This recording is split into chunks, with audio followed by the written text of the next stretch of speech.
बिस्मिल्लाहिर्रहमानिर्रहीम। अस्सलाम वालेकुम नाज़रीन, आज का जरगा कई हवालों से मेरे लिए इंतहाई मुश्किल जरगा है। पहली वजह तो उसकी ये है कि मैं काफ़ी अरसे से क्रिकेट्स में मेरी दिलचस्पी बिल्कुल ख़त्म हो गई थी, लेकिन आज वो ज़ालिम इंसान मेरे सामने बैठा हुआ है जिन्होंने दोबारा मेरी भी क्रिकेट में दिलचस्पी पैदा कर दी और जावेद अफरीदी की भी पैदा कर दी। और क्रिकेट पे आज भी मेरा इल्म या दस्तरस वो ना होने के बराबर है। इस मामले में इल्म रखने वाले लोगों में मैं रेलू कट्टे और फटीचर के ज़मरे में भी नहीं आता। तो एक तो ये मुश्किल है कि बात होगी क्रिकेट पे, और क्रिकेट के मामले में मेरा ये आलम है। दूसरा मसला ये है कि जो मेहमान सामने बैठे हुए हैं वो दोस्त ही नहीं बल्कि भाई भी हैं, और ज़ाहिरी बात है कि इस तरह के बंदे के साथ खींचतारी करना वो मुश्किल भी हो जाता है। यकीनन आप पहचान गए होंगे, आज के जरगे के मेहमान हैं पाकिस्तान के हीरो। सिर्फ मैदान में नहीं बल्कि गुफ्तगू में भी चक्के चौके लगाने वाले जनाब शाहिद खान अफरीदी साहब। बहुत शुक्रिया। शायद इतनी इमरान ख़ान को नवाज़ शरीफ की हुकूमत के ख़ात्मे का इंतज़ार नहीं है जितना हम जैसे दोस्तों को आपकी रिटायरमेंट का है। और कई सालों से आपसे कह रहे थे कि जी ये रिटायरमेंट ले रहे कि कुछ गपशप भी लगती रहे। तो ये रिटायरमेंट का आपका क्या मामला है, कब रिटायर हो रहे हैं? हो चुका हूँ, इंटरनेशनल क्रिकेट से तो रिटायरमेंट ले चुका हूँ मैं। अब तो सिर्फ लीग क्रिकेट वगैरह पे फोकस किया हूँ, और जो भी दुनिया में लीग क्रिकेट खेली जाती है तो मैं समझता हूँ उसके लिए फ़िट हूँ और अपनी क्रिकेट खेल रहा हूँ, उसको एंजॉय कर रहा हूँ। नहीं, कहीं ऐसा तो नहीं है कि आपने ये फ़र्ज़ कर लिया कि भाई अगर शहरयार ख़ान 80 साल की उम्र में क्रिकेट चला सकते हैं तो मैं भी जो है 40 साल में पहुँच के भी क्रिकेट खेलूँगा? इसी वजह से जल्दी रिटायरमेंट ले नहीं रहा था मैं।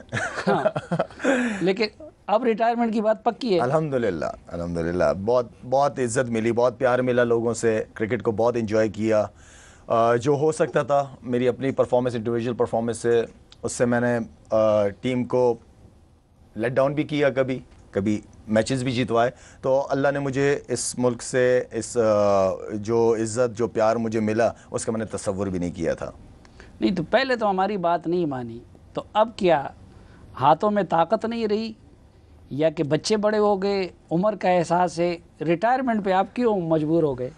मैं थोड़ा सा इज़्ज़त से साइड लाइन होना चाह रहा था, इसलिए कि हमारे मुल्क में ऐसा कल्चर है नहीं इज़्ज़त से रिटायरमेंट का। तो और आई थिंक के काफ़ी सारे डिसीजन थे, मेरे लिए मुश्किल था रिटायरमेंट का करना, बहुत ज़्यादा मुश्किल था।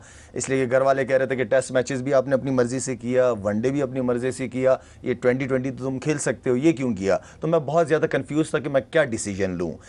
मेरी ये ख्वाहिश थी कि वर्ल्ड कप जो इंडिया में था हमारा, वो अच्छे इज़्ज़त से अच्छी जगह पर ख़त्म हो, लेकिन आई थिंक कि वो जहाँ मैं चाह रहा था ख़त्म करना वहाँ नहीं ख़त्म हो पाया। तो फैमिली वाले मेरे पीछे थे, दोस्त यार पीछे थे कि तुमने रिटायरमेंट नहीं दी। मैंने कहा यार ऑलरेडी मैं अनाउंस कर चुका हूँ, तो मुझे ये डिसीजन लेना। कह रहे नहीं, बहुत डिसीजन तुमने अपने मर्जी से लिया, ये हमारे हिसाब से चलोगे तुम। तो इसलिए मैं ज़रा डबल माइंडेड था। फिर मैंने माइंड बना लिया था। वो तो आपको याद होगा ना, मैं भी आपसे कह रहा था कि इंडिया ना जाओ, और आपने कहा नहीं मैंने मुल्क के लिए ये करना है, वो करना है। कुछ और लोग भी आपको मजबूर कर रहे थे। वो तो खैर वो काफ़ी बड़ी कंट्रोवर्सी थी कि वो इंडियन गवर्नमेंट का नहीं पता चल रहा था कि वो हमें बुलाना चाह रहे हैं कि नहीं बुलाना चाह रहे। वो एक बहुत बड़ी प्रॉब्लम थी।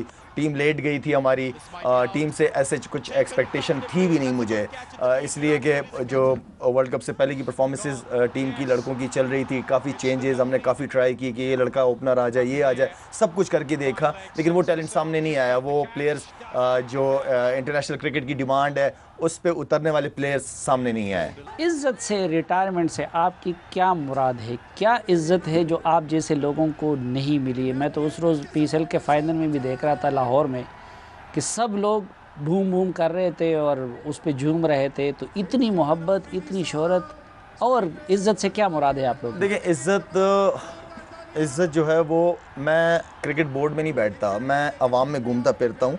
मुझे वहाँ से जो प्यार, जो इज़्ज़त मिलता है वो मेरे लिए काफ़ी है, मुझे और कुछ नहीं चाहिए। क्रिकेट बोर्ड के ऊपर भी एक ज़िम्मेदारी होती है। आप दुनिया के किसी भी टीम को उठा के देखें पाकिस्तान के अलावा, वो अपने क्रिकेटर्स को क्या वेलकम करते हैं और क्या खुदाफिज करते हैं उनको, ये आपके सामने। इवन कि उनके वज़ीर आज़म तक ग्राउंड में आ जाते हैं उनको, कि उनकी इतनी सर्विसेज होती हैं। तो आई थिंक वो चीज़ हमारे क्रिकेट बोर्ड के अंदर नहीं है, उस चीज़ का ट्रेंड नहीं बना पाए हम लोग अभी तक, जिसकी वजह से प्लेयर्स क्या करते हैं, फिर मेरी तरफ बैठ के क्रिकेट बोर्ड के बारे में बातें करते हैं। तो क्रिकेट बोर्ड जब प्लेयर जिसकी इतनी सर्विसेज हो उसको अपने ऊपर बोझ ना ले कि कब ख़त्म हो, कोई नया लड़का ले, आप एक ट्रेंड सेट करें, आप इज्जत देना शुरू करें ताकि दुनिया में अच्छा मैसेज जाए कि हमारा क्रिकेट बोर्ड, ये पाकिस्तान, ये लोगों को, अपने प्लेयर्स को, अपने स्टार्स को इज्जत देते हैं। आप कोई भी प्लेयर मुझे उठा के देखें, किसी को इज्जत के साथ खुदाफिज नहीं किया गया। इतने बड़े बड़े नाम थे उसमें, बहुत बड़े बड़े नाम थे। इसकी क्या वजह है? मसलन मुझे याद पड़ता है हमारे प्रोग्राम रिपोर्ट कार्ड में, हालांकि उसमें मज़हर अब्बास जैसे लोग हैं जो क्रिकेट को बहुत ज़्यादा समझते हैं, सियासत को भी समझते हैं और क्रिकेट को भी समझते हैं, मुझ समेत उन सब की राय थी कि भाई शाहिद अफरीदी को इज़्ज़त के साथ रुखसत करना चाहिए, उनको फेयरवेल मिलना चाहिए, लेकिन उसके बावजूद नहीं हो सका। आप क्या समझते हैं कि आपके साथ ये किसने किया, क्यों किया? मेरी इंडिया से जब टूर ख़त्म हुआ, ऑब्वियसली वहाँ पे मेरी उसके बाद इंजी भाई चीफ सेलेक्टर आए, तो मेरी इंजी भाई से इस हवाले से गपशप लगी कि इंजी भाई मैं 400 मैच खेल गया, बल्कि इवन के 500 550 मैच खेल गया, मुझे एक मैच की फ़िक्र नहीं है, लेकिन एक यहाँ से एक ट्रेंड आप सेट कर सकते हैं, ये मेरी तरफ से है, अगर इस तरह हो, इसलिए कि पाकिस्तान में तो क्रिकेट नहीं हो रही, दुबई वगैरह में क्रिकेट हो रही है, मैचेज़ हैं वेस्ट इंडीज़ के ख़िलाफ़, एक मैच खेल के मैं एक ट्रेंड सेट हो जाएगा, दुनिया भी देख लेगी कि अपने प्लेयर्स के लिए इन्होंने ये किया। लेकिन वहाँ पे फिर नजम सेठी साहब को ये आइडिया बिल्कुल पसंद नहीं आया। नजम सेठी साहब ने मिकी पे रखा, जो हमारे हेड कोच है पाकिस्तान, उसके ऊपर रखा। जब मिकी से बात हुई तो उसने मुझे ये कहा कि यार इस हवाले से तो मेरी नजम सेठी साहब से किसी इशू पे बात ही नहीं हुई। तो समझ नहीं आ रहा कि कौन कहाँ से खेल रहा है, लेकिन जो भी खेल रहा है वो इस मुल्क की इज्जत की बात, मतलब ऑब्वियसली रिस्पेक्ट है, इस मुल्क की प्लेयर्स की, स्टार्स की रिस्पेक्ट होती है, तो वो ख़राब होती है। नहीं, वजह क्या है? खिलाड़ियों की आपस की जेलसीज है, क्रिकेट बोर्ड की गलती है, सियासत की गलती है, हुक्मरानों की गलती है? क्यों मुल्क को इज्जत देने वाले को इज्जत से क्यों रुखसत नहीं? बड़ों की गलती है, जो क्रिकेट बोर्ड के अंदर लोग बैठे हुए हैं उनकी गलती है।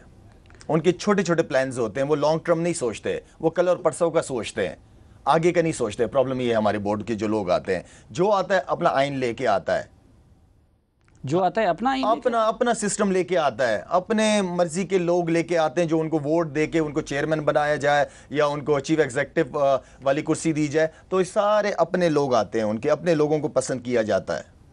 अच्छा, आप समझते हैं कि जो मौजूदा मैनेजमेंट है क्रिकेट बोर्ड की, ये मेरिट पे पूरी नहीं उतरती, ये ठीक नहीं है? देखिए, ये जो क्रिकेट बोर्ड का जो शो है, जो क्रिकेट का शो है, इसको क्रिकेटर्स ही रन करें तो बेहतर है। क्रिकेटर्स को ही रन करना चाहिए ये शो। इसमें सियासतदानों का या ब्यूरोक्रेट्स का मैं नहीं समझता कि ऐसे कुछ काम है। ठीक है, चेयरमैन की कुर्सी, हाँ वो काम है, वो बिल्कुल काम है, लेकिन साथ में ये जो PSL हुआ है, इसका यहाँ पे इस स्टेज पे मैं नजम सेठी साहब को बहुत ज़्यादा क्रेडिट पहले भी दिया है, अब भी देता हूँ। आई थिंक एक बहुत बड़ा इनिशिएटिव है जो उन्होंने लिया। ये जो प्रपोजल थे, ये पहले भी क्रिकेट बोर्ड के सामने आए, लेकिन वो डर की वजह से, फेलियर की वजह से उन्होंने इसका चांस नहीं लिया, लेकिन नजम सेठी ने इसका चांस लिया और अल्हम्दुलिल्लाह कामयाब हुए। तो बात कहने की ये है कि ठीक है, आप एक दो कुर्सियाँ जो हैं वो आप ऐसे लोगों को दें जो कि दूसरे मुल्कों के चेयरमैन्स के साथ अपने अच्छे ताल्लुकात रखें, लेकिन बाकी जो शो है वो कुछ लोग ये कहते हैं कि अब ये क्रिकेट का मामला, ये बेसिकली असल चैलेंज मैनेजमेंट का होता है, दुनिया के साथ इंटरेक्शन का होता है, उसके कारोबारी पहलू होते हैं, इसलिए उसके लिए क्रिकेटर नहीं बल्कि उस मैदान का माहिर चाहिए जिस तरह नजम सेठी है। देखें, जहाँ पे नजम सेठी साहब को क्रेडिट देना चाहिए था वहाँ दिया। बहुत सारे मामलात ऐसे हैं जो कि आपके बहुत सारे सीनियर क्रिकेटर्स हैं, मैं जैसे कहता हूँ कि आपको बोर्ड को यूनुस खान को यूज़ करना चाहिए, मिसबा उलग से बात करनी चाहिए, मोहम्मद यूसुफ से बात करनी चाहिए, शोएब अख्तर से बात करनी चाहिए, जो अभी भी रिटायर हुए हैं सारे लड़के। इनसे पूछे कि भाई हम अपनी डोमेस्टिक क्रिकेट, जावेद मियादाद का नाम नहीं लिया अभी तक, जावेद पुराने, मैं नए प्लेयरों की बात कर रहा हूँ, तो इन लोगों को सामने लाना चाहिए कि भाई डोमेस्टिक में क्या प्रॉब्लम है। मिसबा है, यूनुस खान है, ये सारा साल डोमेस्टिक क्रिकेट खेलते ही खेलते हैं ये लोग, तो उनको पता है कि डोमेस्टिक प्लेयर्स की क्या क्या प्रॉब्लम्स हैं, तो इनसे डिस्कस करें, इनको बताएं कि ये। और सिर्फ तो शहरयार खान से बड़ा क्रिकेटर कोई दुनिया में रहा है? वो तो कहते हैं कि वर्ल्ड क्लास प्लेयर रहा है ना। देखिए, शहरयार खान साहब एक बहुत ही इज्जतमंद, बड़े अच्छे किस्म के ब्यूरोक्रेट रह चुके हैं, लेकिन अब वो इस एज तक पहुंच गए हैं कि इस एज में डिसीजंस लेना, मीडिया का प्रेशर हैंडल करना, ये बहुत बड़ी बात होती है। आई डोंट नो कि वो किस तरह कर रहे हैं, अल्लाह उनको और हिम्मत दे। हर चीज़ की अपनी एक उम्र होती है। वो जब गैलरी में बैठे होते हैं तो स्टेडियम में उनको आप लोग नज़र आ जाते हैं? मेरे ख्याल में आते होंगे तभी तो गैलरी में बैठते होंगे। अच्छा नहीं वो यानी क्रिकेट में वो कोई वर्ल्ड क्लास खिलाड़ी नहीं रहा है? नहीं, उनका क्रिकेट से ऐसा मेरा नहीं ख्याल कि, लेकिन ये है कि क्रिकेट जैसे मैनेजर रह चुके हैं पाकिस्तान के पहले। मैं तो समझ रहा था कि शायद वो इमरान खान और शाहिद अफरीदी से बड़ा खिलाड़ी होगा शहरयार खान, इसलिए बनाया हुआ है।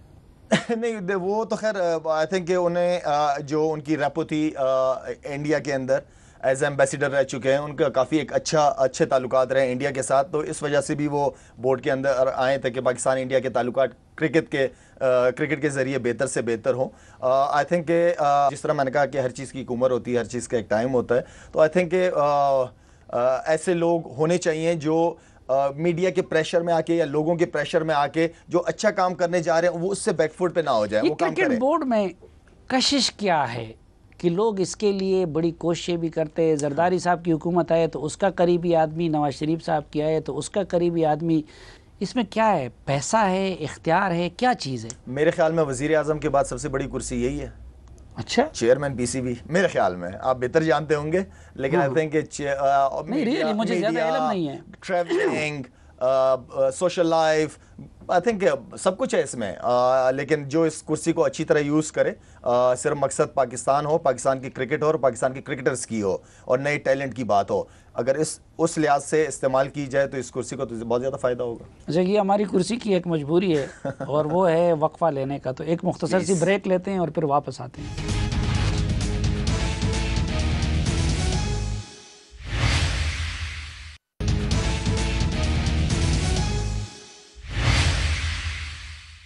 एक बार फिर खुश आमदेद आपको जिरगे में, और आज के जिरगे के मेहमान हैं बुनियादी तौर पर जिरगों की सरजमीन से उठने वाले जनाब शाहिद खान आफरीदी। शायद कौन सा लम्हा, इतने अरसे आपने क्रिकेट खेली, बड़े छक्के मारे, बहुत लोगों को आउट किया, यादगार लम्हात कौन कौन से रहे? सलीम भाई, इस 20-21 साल के सफ़र में बहुत अच्छी यादें रहीं, बहुत बुरी यादें भी रहीं, और क्रिकेटर्स के साथ ये बुरे दिन जो होते हैं सबसे ज़्यादा मुश्किल होते हैं, गुजरते बड़े मुश्किल से, और अच्छे दिन बड़े जल्दी गुजर जाते हैं। पाकिस्तान से जो मेरा ख्वाब था खेलने का, ये मेरे लिए एक बहुत बड़ा दिन था, इसलिए कि उस उम्र में हम ख्वाब देखा करते थे कि हम इन प्लेयरों के साथ खेलेंगे, ये वक्त आएगा, तो वो एक बहुत बड़ा ड्रीम था मेरा। उसके बाद हम लोग वर्ल्ड रिकॉर्ड, जो कि मैंने बिल्कुल उम्मीद नहीं थी कि बैटिंग में कुछ करूंगा जाके ऐसा, वो एक वहाँ से अल्लाह ने एक बहुत इज़्ज़त दी। एंड देन फिर वर्ल्ड कप जीते 2009 वाला, वो एक बहुत बड़ी अचीवमेंट थी यूनुस खान की कप्तानी में। उसके बाद ऐसी काफ़ी सारी सीरीज़ हमारी हुई अगेंस्ट इंडिया में जाके, एक मुश्किल सिचुएशन में जाके वहाँ पे जाके खेलना, वो कुछ छोटी मोटी यादें हैं। एंड देन मेरी अपनी कप्तानी 2011 जब हम सेमीफाइनल तक पहुँचे, वो एक उम्मीद नहीं थी आवाम को, लोगों को कि ये यहाँ तक पहुँचेंगे, लेकिन अल्हम्दुलिल्लाह वो एक बड़ी अचीवमेंट थी।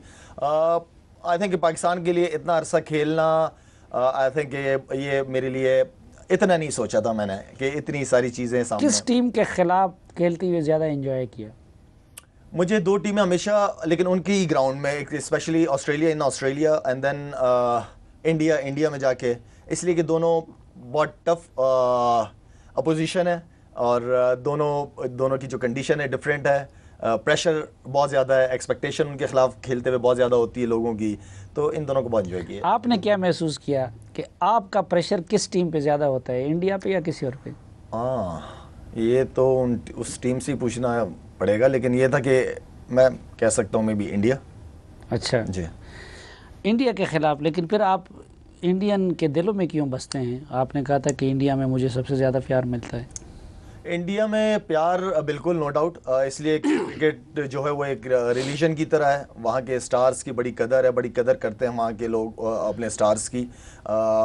जो हकीकत में जो रिस्पेक्ट वहाँ पे हम सारे क्रिकेटर्स को, जितने भी आपके बड़े नाम उठा के देखें, वसीम भाई सकलैन, शोएब अख्तर वगैरह, इनको काफ़ी रिस्पेक्ट मिली और देते हैं, वो रिस्पेक्ट जानते हैं कि किसको कितनी रिस्पेक्ट देती है। तो आई थिंक इंडिया टूर जब भी होता था उसको हमने बहुत ज़बरदस्त तरीके से एंजॉय करते थे। आप पे किस इंडियन एक्ट्रेस का रौब ज़्यादा रहा? किससे आप ज़्यादा मुतासिर रहे? किससे मैं ज़्यादा मुतासिर रहा हूँ?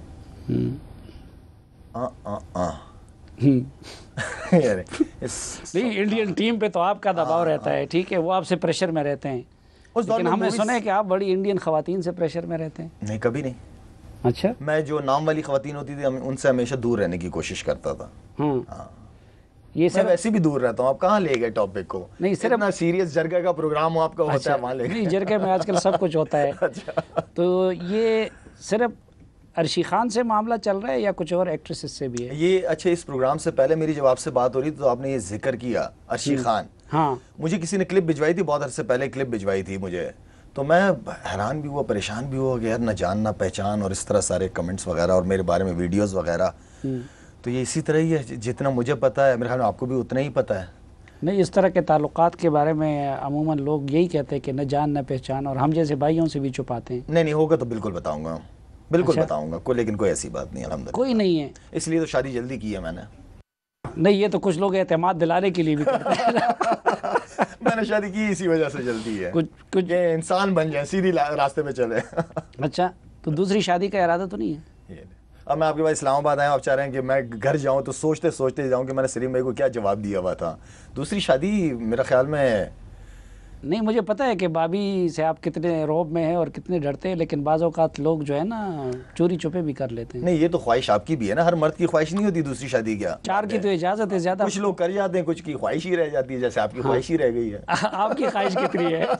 मेरी भी ख्वाहिश ही है। हाँ, वैसे है, मेरे साथ तो मसला ये भी है ना कि कितनी ख़वातीन की ख्वाहिश नहीं होगी कि मेरे साथ शादी कर ले। आपके साथ तो ख्वाहिशमंद बहुत ज़्यादा हैं। क्या ना, ये टॉपिक चेंज कर दें खुदा के लिए।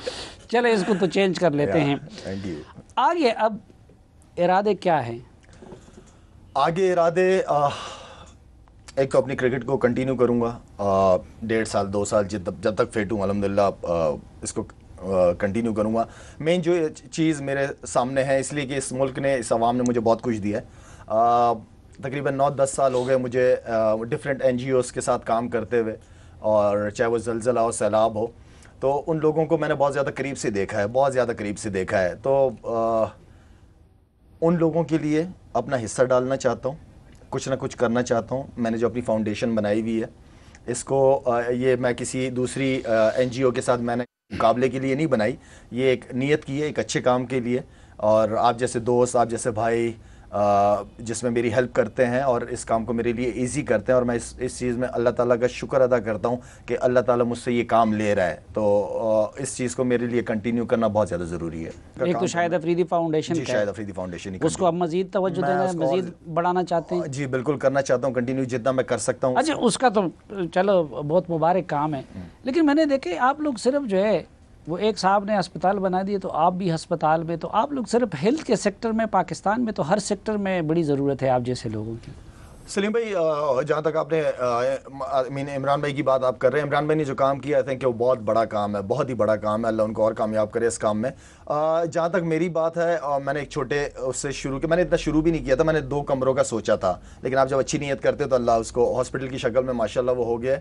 और वहाँ पे जो लोग हैं, शहरों में आपको हर किस्म की फैसिलिटीज़ मिल जाती हैं, लेकिन बेसिक हेल्थ फैसिलिटीज़ हमारे रिमोट एरियाज़ में नहीं हैं। जिन जिन एरियाओं में, चाहे वो थर का एरिया हो, चाहे वो KPK के एरिया हो या बलूचिस्तान के एरिया हो, वहाँ पे वो सारी फैसिलिटीज़ नहीं हैं। हम अगर अपनी ज़िंदगियों को उठा के देखें तो हम बादशाहों की तरह ज़िंदगी गुजार रहे हैं, लेकिन हकीकत में असल खुशी और असल इबादत उन लोगों की खिदमत करना है जिनका हम जैसे लोगों के ऊपर हक है। तो आई थिंक वो बेसिक हेल्थ फैसिलिटीज़ उन लोगों तक दे रहे हैं, कोशिश कर रहे हैं पहुँचाने की। ज़्यादा हक इस हवाले से अपने ऊपर कराची का समझते हैं, क्योंकि कराची ने आपको पला बड़ा किया, वहाँ उसके स्टेडियम में आप खेले, वहाँ से आप उठे, स्टार बने, लेकिन बुनियादी ताल्लुक़ आप जिस मिट्टी से हैं वो खैबर एजेंसी का और कबायली इलाका जात का है। आप समझते हैं कि अब अगर आप रिटर्न करना चाहते हैं कौम को, तो ज़्यादा प्रायोरिटी आपकी कराची होगी या कि कबायली इलाका जात होंगे? सलीम भाई, सबसे पहले हक आपके ऊपर आपके अपने लोगों का होता है, और वहाँ पे उनके लिए जो हॉस्पिटल बनाया है, इसके अलावा वहाँ पे KPK में पानी के प्रोजेक्ट्स करने का इरादा है मेरा इंशाल्लाह। सिंध में मुझे नहीं पता कि कौन सा सूबा है, मैं इसके लिए काम नहीं कर रहा, सूबों से मेरा ताल्लुक नहीं है। सिंध के अंदर थर का ऐसा एरिया है जहाँ लोग गंदे पानी से मर रहे हैं, पीने से मर रहे हैं। वहाँ पे हमने तकरीबन 114-115 विलेजेस 8-9 महीने के अंदर उन लोगों को हैंड पंप, टैंकियाँ वगैरह, पानी के जो भी है वो सारा कुछ वो करके दिया है। इसके अलावा जो कराची की आप बात कर रहे हैं, कराची के अंदर, कराची यूनिवर्सिटी के अंदर मास कम्युनिकेशन का पूरी बिल्डिंग उनको हमने रेनोवेट करके दी है।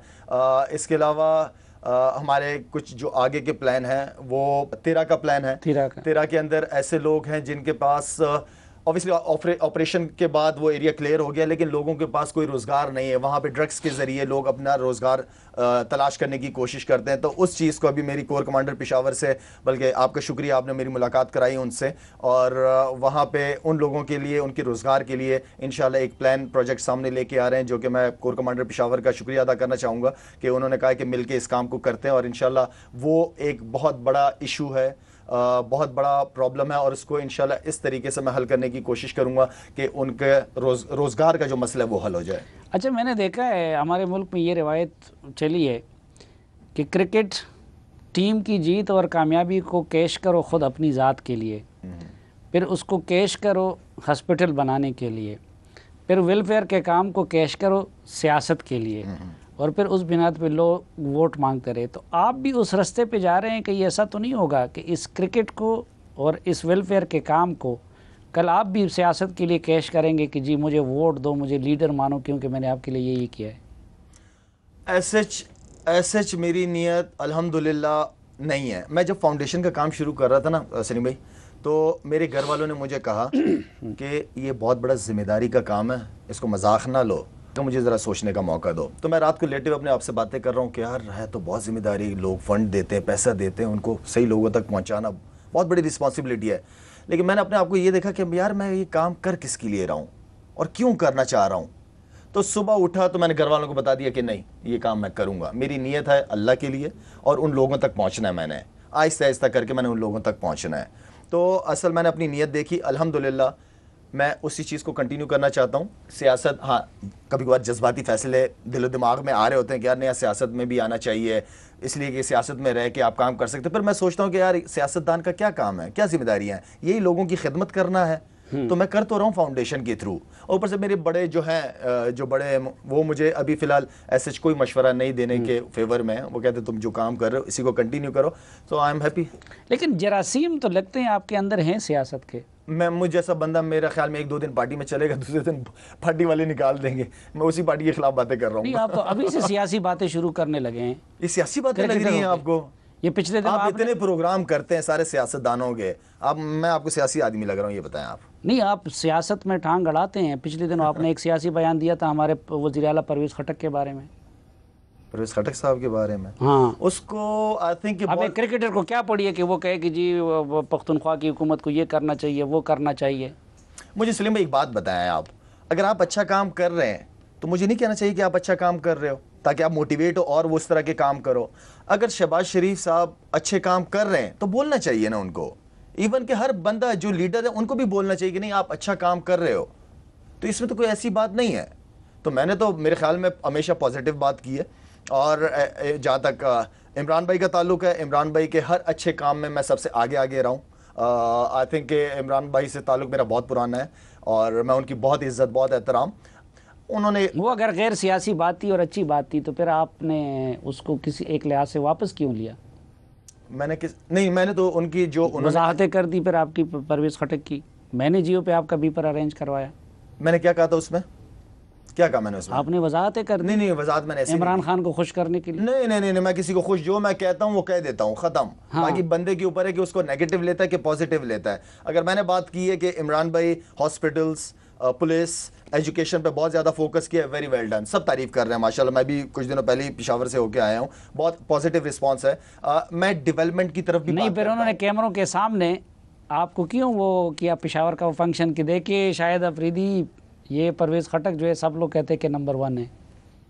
देखिए, ये तो अगर मैं अपने घर में भी खड़ा हो जाऊँ, मैं बोलूँगा कि नंबर 1 कौन है, तो वो तो मुझे भी कहेंगे कि शायद अफरीदी नंबर 1 है। तो इसमें तो कोई ऐसी बात नहीं है। वो इमरान भाई, मैं फिर भी कहूँगा कि इन चीज़ों को हमें पॉजिटिव लेना चाहिए। हमें किसी की सुनी सुनाई बातों पर अमल नहीं करना चाहिए, उस चीज़ को अपनी आंखों से खुद देखना चाहिए कि आखिर शाहिद अफरीदी ने क्या बात की। इसलिए कि इमरान भाई तक बात पहुँचते पहुँचते उसके अंदर मिर्च मसाला लग पुग के फिर उसके सामने पेश किया होता। लेकिन आप बातों से और हरकतों से कुछ मुस्लिम लीग ही लग रहे हैं।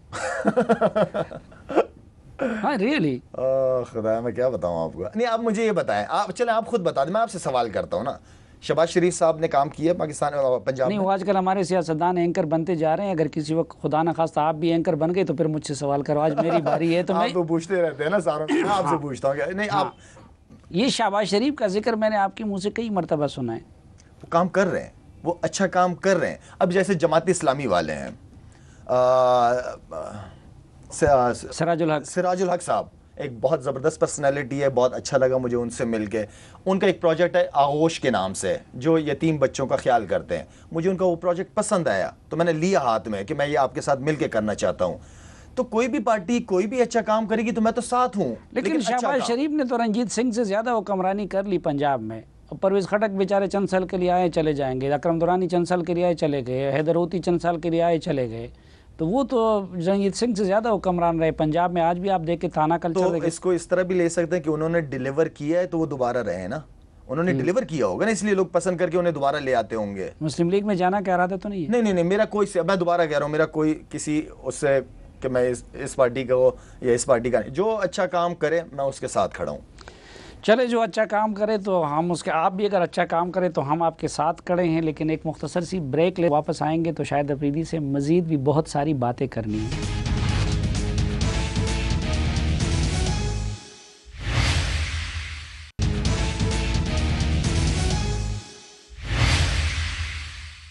एक बार फिर खुश आमदेद आपको जरगे में। आज के जरगे में मेहमान हैं हमारे साथ बूम बूम आफरीदी।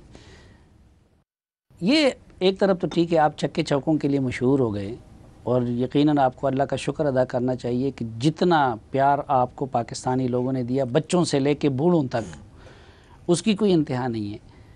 लेकिन उसके बावजूद ये तासुर आपके बारे में आम क्यों हैं कि ये गुस्सेले हैं, ये दूसरों को बर्दाश्त नहीं करते? मैं वो लफ्ज़ तो इस्तेमाल नहीं करना चाहता, खलवत में तो हम दूसरे के लिए इस्तेमाल करते हैं। क्यों आप अपने गुस्से पे कंट्रोल क्यों नहीं कर सकते? कोई भी इंसान परफेक्ट नहीं है, गुस्से वाले तो आप भी बहुत ज़्यादा हैं। नहीं, मैं तो कैमरे के सामने नहीं होते, पीछे आप गुस्से वाले हैं। मैं तो वो थोड़ी सी झलक देखी है मैंने पीछे भी। सलीम भाई, मैं ये समझता हूँ कि आई थिंक सच को सच कहना चाहिए। और मुझे उन लोगों पे ज़्यादा गुस्सा आता है जो आपके मुंह पे इतने मीठे होंगे आपके साथ, लेकिन पीठ पीछे जो है ना वो वार करने वाले लोग हैं। आता है, गुस्सा आता है, चीज़ें आपकी बिल्कुल ऐसा कि आप एक बंदे से आपकी एक्सपेक्टेशन हो ही ना कोई कि इस तरह की हरकत होगी, और वो जब हो जाती है ना तो उन चीज़ों पे गुस्सा आता है, जो कि मैं समझता हूँ कि कभी कभार नेगेटिव जाता है मेरी लाइफ में, जो कि मैं समझता हूँ नेगेटिव चीज़ है मेरी लाइफ में। तो गुस्सा नहीं, फैंस के साथ चले ठीक है, किसने आपके साथ डीलिंग में दो नंबरी कर ली, बाकी सब कुछ कर लिया, उस पर तो गुस्सा आता है और इंसान को रिएक्ट भी करना चाहिए। बल्कि मैं तो उसमें कहता हूँ कि अगर ताल्लुक़ में कोई दो नंबरी करे तो ईंट का जवाब पत्थर से देना चाहिए। लेकिन फैंस के साथ भी आपके रवैये में रूडनेस की शिकायत आम है। अच्छा, ये आपने बिल्कुल ज़बरदस्त ये सवाल, इससे पहले भी मुझे फ़्लाइट पे लोग मिलते हैं, ट्रैवलिंग काफ़ी होती है, तो जब उनके साथ मेरी बैठते हैं 2-3 मिनट गपशप हो जाती है, तो वो कहते हैं यार हमने आपके बारे में सुना, बड़े रूड हैं, आप तो बात ही नहीं करते, लेकिन आप तो बहुत मतलब अच्छे अल्फाजों में वो कह के चले जाता है। मैंने कहा यार जो लोग मुझे नहीं जानते वो इसी तरह ही कहते हैं, लेकिन जो मिल के जाते हैं वो कहते हैं यार ठीक हो तुम, ठीक है ना। तो जो बात वही है कि जो आए, नहीं मुझे भी बहुत लोगों को पता है ताल्लुक़ का, दोस्ती का, तो मुझे भी लोग ये शिकायत करते हैं। मैं कहता हूँ यार मैंने तो ऐसा नहीं पाया। तो ये उस वक़्त आपका कोई नऊज़ुबिल्लाह तकब्बुर या गुरूर होता है, या कि आप तंग आ जाते हैं, इरिटेट हो जाते हैं, इसलिए इस तरह कभी कभार बिल्कुल आपने ठीक कहा है, कभी कभार बिल्कुल जो होते हैं ना, आप अगर मेरी फ़्लाइट है और मैं सुबह 4:30 बजे पहुंच रहा हूँ, पूरी रात का जागा हूँ, और एयरपोर्ट पे लोग तस्वीरें खिंचवा रहे हैं, तो ऑब्वियसली आप एक तो नींद पूरी नहीं, आपकी देखिए पर्सनल लाइफ, प्राइवेसी तो नहीं है, आप तो आवाम की नुमाइंदे होते हैं, तो आप किसी को मैं इस तरह मना भी नहीं करता। लेकिन कभी कभार ऐसी टाइमिंग होती है, अब एक बंदा तस्वीर खिंचवाएगा, वो एक नहीं तो 10 से 12 तस्वीरें, तो बंदे को कभी कभार गुस्सा आ ही जाता है कि यार 10 पहली तस्वीर में भी वही हूँ, 10वें में भी वही हूँ, तो एक तस्वीर काफ़ी है। और ये जब से फ़ोनों में कैमरे आए हुए हैं ना, इन्होंने ज़िंदगी वाकई अजाब कर दी है, तो मुश्किल हो जाता है कभी कभार चीज़ों में। अच्छा, कुछ लोग कहते हैं शायद अफरीदी को पैसा बहुत पसंद है, इसलिए मुसलसल इश्तिहार पे इश्तिहार करते जा रहे हैं। वाकई पैसा पसंद है? पहली बात यह है कि पैसा किसको पसंद नहीं, अगर हलाल तरीके से आए। आपके पास पैसा आता है, आप ज़कात देते हैं, सदके निकालते हैं, कितने लोगों की हेल्प करते हैं, इसको इस तरीके से मैं लेता हूं। और आई थिंक हर एक बंदे का अपना एक वक्त होता है अपने आप को कैश कराने का, जायज़ तरीके से, हलाल तरीके से, सबके पास अल्लाह अपॉर्चुनिटी देता है। अच्छा, फिर उससे ये मैच फिक्सिंग में, स्पॉट फिक्सिंग में बड़ी अपॉर्चुनिटीज़ आई, बहुत सारे लोगों के नाम आए। अल्हम्दुलिल्लाह हम भी बहसीत भाई और दोस्त फ़ख्र कर सकते हैं कि आपका नाम नहीं आया। तो पैसे से मोहब्बत भी है, उस गन से अपने आप को कैसे बचा के रखा? आई थिंक मैं ऐसी तरबियत, ऐसे वालिदैन ने तरबियत की है जिन्होंने हलाल हराम का बताया है मुझे। और मैं समझता हूँ कि अगर आपको हलाल तरीके से आपका रोज़गार चल रहा है, सब कुछ चल रहा है, तो हराम की ज़रूरत क्या है? वो हराम एक ना एक दिन तो निकल ही जाना है, चाहे वो बीमारी की शक्ल में हो, चाहे औलाद की शक्ल में, वो तो निकल ही जाएगा। बहुत सारी ऐसी एग्जाम्पलें सामने पड़ी हैं पास्ट में। आई थिंक उन चीज़ों से सीखना चाहिए। आपका अपना कैरेक्टर होना चाहिए, पैसों के लिए आप बेच नहीं सकते। ये जो बीमारी दर आई है हमारी क्रिकेट में, ये स्पॉट फिक्सिंग का, मैच फिक्सिंग का, मुल्क की भी बदनामी हो जाती है, आपके नज़दीक इसका इलाज क्या है? देखिए, इसका इलाज अगर होना है तो वो ग्रास रूट लेवल से शुरू कर देना चाहिए। ऐसे इंस्टीट्यूशन होने चाहिए जो इस चीज़ को हैंडल करें, इस चीज़ के आप बच्चों को तालीम देना शुरू करें इस चीज़ के हवाले से। ये बहुत ज़्यादा इम्पॉर्टेंट है। पेरेंट्स आई थिंक कि वो जो भी अपने बच्चों को इस तरफ लेके आ रहे हैं की तरफ, उन्हें पहले इन लोगों की वीडियोस देखा है, इन बच्चों को उन लोगों की वीडियो। लेकिन मसला है कि हमने एग्जाम्पल भी तो नहीं सेट की ना। कैसे एग्जाम्पल? हमारे बड़ों ने कोई एग्जाम्पल भी नहीं दी। किसकी वीडियो देखा है माँ बाप बच्चों को कि देखो फिक्सिंग की थी, इसका ये हाल हो गया? वो ये तो नहीं कर सकते कि इन्होंने फिक्सिंग की थी, 4-5 साल सजा हो गई, वापस टीम के अंदर आ गए। आप तो कहते हैं एग्जाम्पल सेट करें ना। आप कहते हैं कि जो लोग एक मरतबा इस तरह के जुर्म में मुलविस हो, किसी भी ऐसी में, उनको फिर नहीं आना चाहिए। That's it. ये जो अभी 3-4 लड़कों का हुआ है, पहले इनकी इन्वेस्टिगेशन हो जाए, पूरी तरह इन्वेस्टिगेशन करें तरीके से, उसको इशू ना बनाए, उसको प्रॉब्लम ना बनाए, उसको नॉर्मल तरीके से क्रिकेट बोर्ड हैंडल कर सकता है। जो इन्वॉल्व हैं उसको उस तरीके से, जिनको सिर्फ इन्फॉर्मेशन है उन्होंने आगे नहीं बताया, उनके केसेस को अलग रखें, जो इन्वॉल्व हैं उनके केसेस को अलग रखें, उस तरीके से डील करें उनके साथ। इसको इतना बड़ा इशू ना बनाए, ये कोई इतना बड़ा इशू नहीं है, तरीके से सबूत है, हाँ ठीक है, इसको इशू को ख़त्म करें। तो आई थिंक ये एक बहुत बड़ी बदनामी होती है। और मेरे ख्याल में फिर एक लाइफ टाइम बैन क्रिकेट, ना डोमेस्टिक क्रिकेट ना इंटरनेशनल क्रिकेट, दैट्स इट। हमने एग्जाम्पलें बनाई नहीं तो ये चीज़ें होती रहेंगी, अभी भी एग्जाम्पल नहीं बनाएंगे तो ये चीज़ें होती रहेंगी आगे। अच्छा, एक तरफ हमारी क्रिकेट में तबलीग बढ़ गई है, दूसरी तरफ करप्शन बढ़ गई है, ये तजाद क्यों है? तो एक तरफ जन्नत है, एक तरफ दोज़ख है ना। हाँ। दो रास्ते भी तो हैं।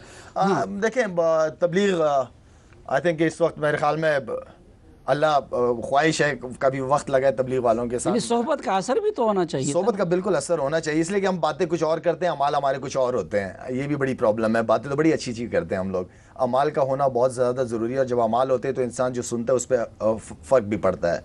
तो आई थिंक मेरी ज़िंदगी में काफ़ी सारी चीज़ें इन तबलीग वालों के साथ बैठ के मेरी ज़िंदगी काफ़ी डिसिप्लिन हुई, काफ़ी चीज़ों का मुझे पता, ये नहीं कि कोई फरिश्ता बन गया, लेकिन काफ़ी सारी चीज़ों का पता चल गया कि क्या ठीक है क्या गलत है। अब मैं आपको एक छोटा सा वाक़या बताता हूँ।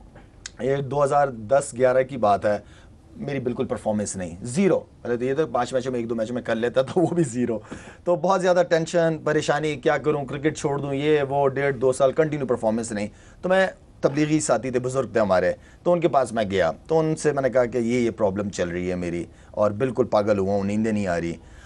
तो उन्होंने मेरी तरफ यूँ करके देखा और मुस्कुराए, कहते बेटा अगर आप हजूर की ज़िंदगी अपनी ज़िंदगी के सामने रखो तो तुम्हारी ज़िंदगी कुछ नहीं है। तो उन्होंने सिर्फ ये बात तो कर दी, तो मैं ऊपर से लेकर नीचे तक बिल्कुल रिलैक्स हो गया कि यार मैं किस चक्कर में पड़ा हूँ। कहने का मतलब ये कि सोबत, अच्छे लोगों की सोबत का होना बहुत ज़्यादा ज़रूरी है। नहीं तो ये कैसी तबलीग है कि जो उन लोगों को करप्शन से नहीं रोक सका और शायद अफरीदी को गुस्से से नहीं रोक सका? Good point.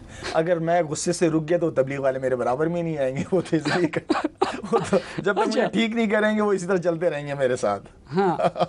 लेकिन करप्शन तबलीग वाले आई थिंक मसला बहुत ज़बरदस्त। मैं समझता हूँ मेरा इतना वक्त लगा है मेरा तबलीग वालों के साथ और मेरी ख्वाहिश है कि मैं और ज़्यादा वक्त लगाऊँ। लेकिन आई थिंक इस वक्त मैं समझता हूँ कि इस कायनात में तबलीग से बड़ा काम कोई नहीं हो रहा जो ये लोग काम कर रहे हैं। अच्छा, बिल्कुल। लेकिन ये पाकिस्तान में हमने जो क्रिकेट को दुनिया का सबसे बड़ा काम बना दिया है, हर तरफ क्रिकेट ही क्रिकेट, वो क्रिकेट का एक गुबार, सियासत में भी क्रिकेट, न्यूज़ चैनल्स पे भी क्रिकेट। आप नहीं समझते कि हमने कुछ क्रिकेट को हद से ज़्यादा सिरों पे सवार कर लिया? तो आपके मुल्क में दूसरा कुछ है भी नहीं ना, या सियासतदान होते हैं या क्रिकेटर बैठे होते हैं चैनलों पे।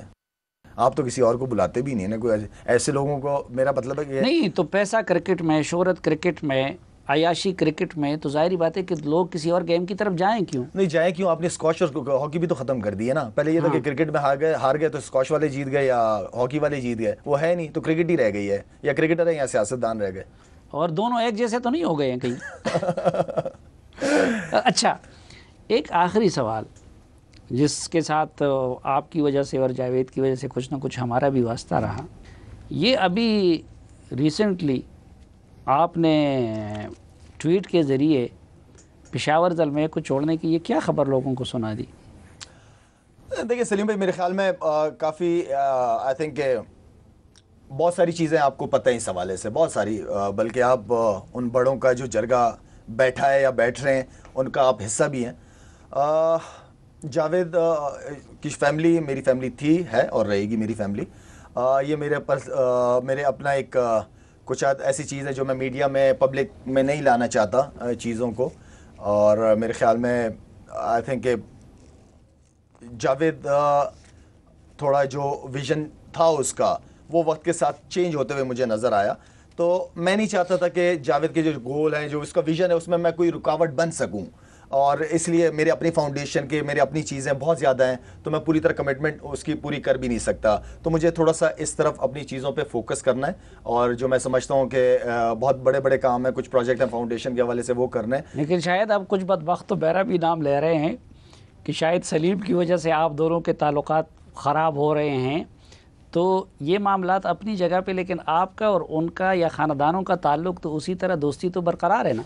बिल्कुल, वो तो रिश्ता ऐसा, वो इन चीज़ों की वजह से मैं नहीं समझता कोई इफेक्ट पड़ेगा। लेकिन जावेद की, जिस तरह मैंने कहा कि जावेद का विजन अलग हो गया वक्त के साथ, और मैं नहीं चाहता कि मैं उस चीज़ में रुकावट बनूं, वो अपना काम करे। बल्कि नहीं, मैं इसलिए ये पूछ रहा हूँ कि देखिए, अब एक तो पेशावर ज़ल्मे के साथ भी लोगों की एक अकीदत और मोहब्बत है, और शाहिद के साथ भी है, तो इस खबर को सुन के, अगरचे मैं तो पस मंज़र से आगा हूँ, कुछ लोगों के लिए बड़ा शॉकिंग न्यूज़ था, और उसमें मेरी बदकिस्मती कि कुछ लोग मेरी तरफ भी उंगली उठा रहे हैं। तो नहीं, खैर आप तो, मैं तो समझता हूँ कि आपने काफ़ी इसमें पॉजिटिव रोल अदा की है, और मेरे ख्याल में बॉल भी आप लोगों के कोर्ट में ही है, और आई थिंक ये डिसीजन मैंने PSL के फाइनल के बाद ही लेना था, लेकिन एक दो कमिटमेंट पेशावर ज़ल्मी की थी, वो मैंने पूरी करनी थी।